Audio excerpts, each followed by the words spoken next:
Okay, everyone, here we are getting ready to start Chapter 5 of Addison Cook and the Treasure of the Incas.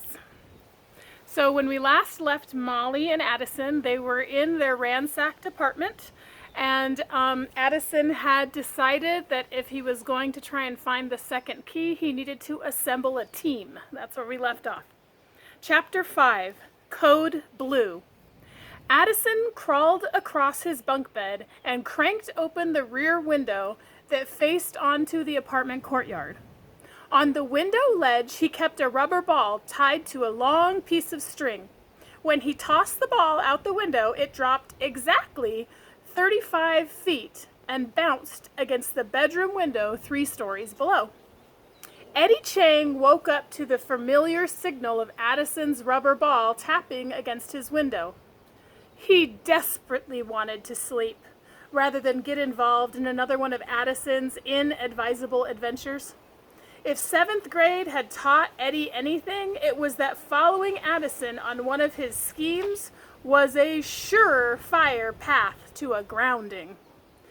Eddie hid his head under his pillow.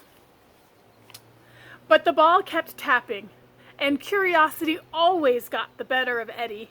He rolled over in bed and switched on the walkie-talkie he kept on his nightstand. "What is it?" he asked sleepily. "Code Blue!" crackled Addison's voice through the walkie-talkie. "Please," croaked Eddie.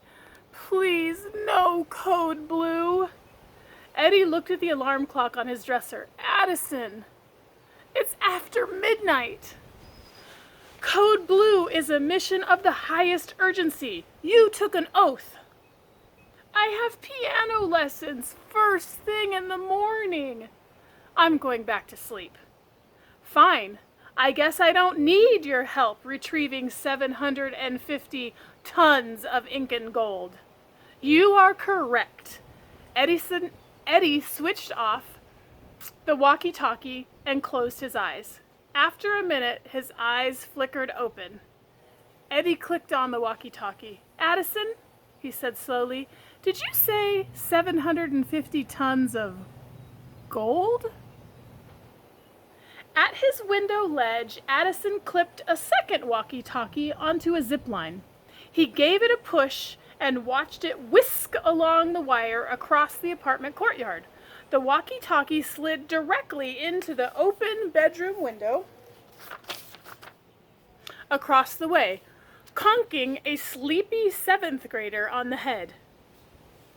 Raj Bahadari woke up with a start, rubbing the bump on his temple. He switched on the walkie-talkie and immediately heard Addison's urgent voice. "Code Blue, Raj!" Raj's eyes opened wide. He'd spent his entire life waiting for a Code Blue, and he was ready.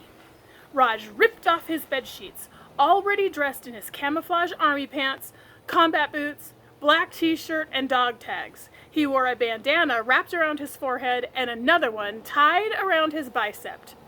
Raj always kept his bug-out bag waiting in by his bedroom door just in case of an emergency. It was crammed with survival gear, nutrition bars, a Swiss Army knife, a snake bite kit, fish hooks, camouflage makeup, malaria pills, iodine pills, binoculars, a bear whistle, a passport, waterproof matchsticks, 10 feet of snare wire, and a pack of Jolly Ranchers. Raj shouldered his pack and kissed his dog tags. He vaulted out of his window and onto the fire escape. Scaling the wrought iron railing, he crept around the perimeter of the building. He slipped through the neighbor's fire escape, landing and reaching Addison's open window. Raj rolled inside, landing on Addison's bed. Then he bolted across the floor and somersaulted into Addison's living room. And this is my dog Candy. Addison sat comfortably on the sofa with his legs crossed. He checked his wristwatch and cocked an eyebrow. 39 seconds. You're getting rusty, Raj. There was a hesitant knock at the door, and Molly let Eddie inside. He still looked bleary-eyed from sleep, his black hair sticking up in the back. He was snappily dressed in his public school uniform. The tallest kid in the group, Eddie's pants leg showed a few inches of ankle. He scanned the overturned coffee table and books scattered across the room. "I like what you've done with the place," he said. "We were ransacked," explained Molly. "Awesome," said Raj, his eyes glittering with excitement. Addison debriefed the team, bringing them up to speed on the kidnapping and the chase. Professor Ragar, Atahualpa's key, and the Incan treasure. Most people would be astonished by this rapid turn of events, but Eddie and Raj were familiar with Addison's stunning capacity for getting himself into trouble. "So where do we come in?" "Raj, you're here because you graduated from survival camp twice. You're a brown belt in karate, and you can hold your breath for 2 minutes underwater. And you're the most highly decorated Boy Scout at PS 141, said Addison.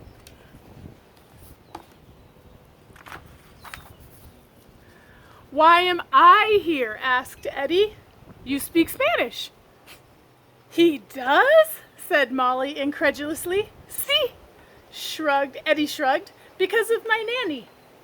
He had wandered into the kitchen to rummage around in the cook's refrigerator. He returned with a tin of olives, some uncooked hot dogs, and a jar of spaghetti sauce.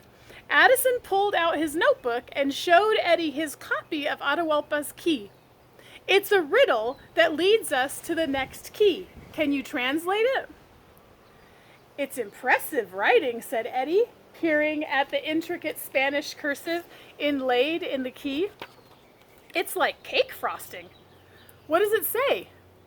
Eddie dipped a raw hot dog into the spaghetti sauce, garnished it with a row of olives, and took a bite. Molly grimaced. Eddie smiled contentedly. He cleared his throat dramatically and read, "In the seat of the Andes Mountains, by the Rio Olvidado, lie the bones of the underworld that guard the key to silver and cheese." "Cheese?" Molly asked. Eddie tilted the page to the light and studied the calligraphy much closer. "Oh, gold," he corrected himself. "The key to silver and gold." Said Addison. "The whole thing rhymes a lot better in Spanish." "Thank you, Eddie." Addison paced a fresh lap around the overturned coffee table. "Good news," he announced. The good news is, he announced, that I checked out every book in the library on Incan history. Then he frowned, deep in thought. The bad news is, all the books are in my backpack, and my backpack is in my Uncle Nigel's office at the museum. "Well, why'd you leave it there?" asked Eddie. "We were fleeing kidnappers," Molly answered matter-of-factly. "Awesome," said Raj. Addison flipped through his aunt's gigantic copy of Fiddleton's World Atlas. "I'm not sure about the second half of the clue, the hidden cave of bones and all that, but the first part seems to be clear enough." Molly, Eddie, and Raj crowded around the atlas. Addison pointed a finger at a map of Colombia. "These are the Andes Mountains. And look, southwest of Bogota, there is a town called Olvidados." "Rio means river," Eddie chimed in, squinting at the map. "And Olvidados is split in half by a tiny river. That could be the River Olvidado." "So we have a starting point," said Molly. Addison addressed the group. "Gentlemen," he said dramatically, "and also Molly," he added, "we are flying to Colombia." He turned and began pulling camping gear from the hall closet. "Wait, shouldn't we at least think about this first?" Eddie asked. "Think about what?" asked Raj. tightening the straps of his bug-out bag. I mean, shouldn't we just go to the police? Rhaegar could have boarded a plane within the hour, said Addison. Once he leaves American soil, there's nothing the local police can do. We'd just be stuck here praying that the Colombian police can be bothered to track down Rhaegar across the Amazon. And frankly, I don't like those odds. Well, what are we supposed to tell our parents? Addison was not one to be bothered by details. Eddie, just leave them a note telling them that you're with me. It's not lying. Besides, you sleep over here every weekend. I know, but Colombia? There's a whole rainforest down there. We could get malaria. I've got pills for that, Raj piped in. Eddie, I'm an experienced traveler. I'll have you back in time for school on Monday. You can't guarantee that. Well, I can't not guarantee it. Eddie pondered this. Look, said Addison, if your parents were kidnapped, I'd go and help you. That is true, said Eddie. But you'd do anything if it means getting out of school. Addison felt Eddie had a strong point there. I shouldn't even be